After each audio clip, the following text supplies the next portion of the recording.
আজকে সকাল থেকে আমার শরীরটা খুব খারাপ, তাই জন্য রান্নাবান্নাও করিনি, মা রান্না করেছে। ওরা পুকুরে চান করতে যাচ্ছে, আমার একটু ইচ্ছা ছিল যেতে, কিন্তু যেতে পারছি না, শরীরটা খুব খারাপ। ওকে দেখেই বুঝতে পারছি চোখের তলা কেমন কালি পড়ে গেছে। শরীরটা কতদিন ধরে খুব খারাপ, হঠাৎ ওষুধ খাচ্ছি একটু ভালো হচ্ছে, আবার খারাপ হয়ে যাচ্ছে, কেন জানি না কী সমস্যা হলো শরীরে। আজকে তো রান্না করতে উঠতে পারিনি।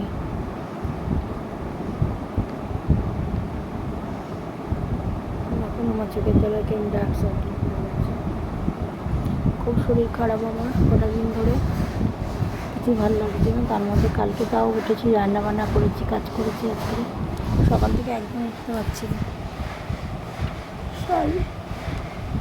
রান্না করিনি। আজকে মানে আমাদের রান্না হয়েছে ভোলা মাছ হয়েছে, আমার শাশুড়ি মা করেছে, পুঁই শাক করেছে, পটল আলু করেছে, পটল আলু ডিম দিয়ে করেছে, ভোলা মাছের ঝাল করেছে, পুঁই শাক করেছে।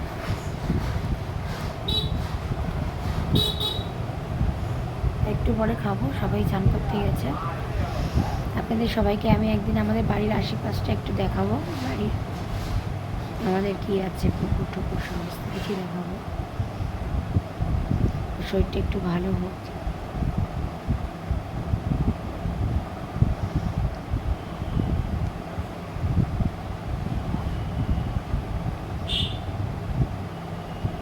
আপনারা সবাই আমাকে একটু কমেন্ট করবেন প্লিজ, লাইক করবেন, ফলো করবেন, তাহলে আমার একটু ভিডিও করার ইচ্ছাটাও ভালো হবে। সত্যি করে কোনো রকমভাবে সেরকম রেসপন্স না পেলে তো করতে ইচ্ছা করে না। দেখুন বাইরের ওয়েদারটা, সরি, বাইরের ওয়েদারটা হালকা রোদ আছে, হালকা ছাওয়া আছে। আমাদের 4টে আম গাছ, 4-5টা আম গাছ, তবে এবারে 2টো আম গাছে 1 ফোঁটাও আম হয়নি, কিন্তু 3টে আম গাছে আম হয়েছে। আপনাদের সব দেখাবো আমি।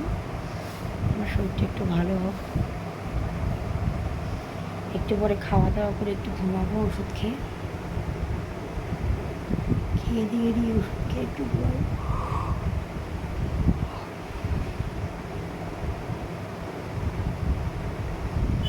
যাই হোক,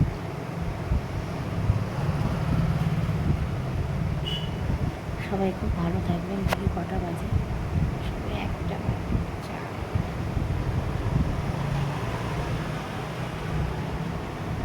বাড়িতে একটু কাজও হচ্ছে,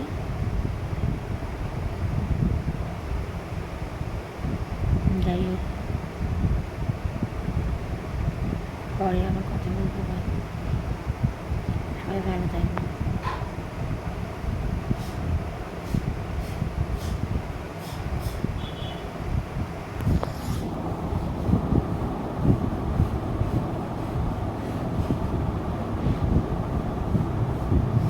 কি জানলা দিয়ে যাচ্ছে, সব থেকে দেখার জন্য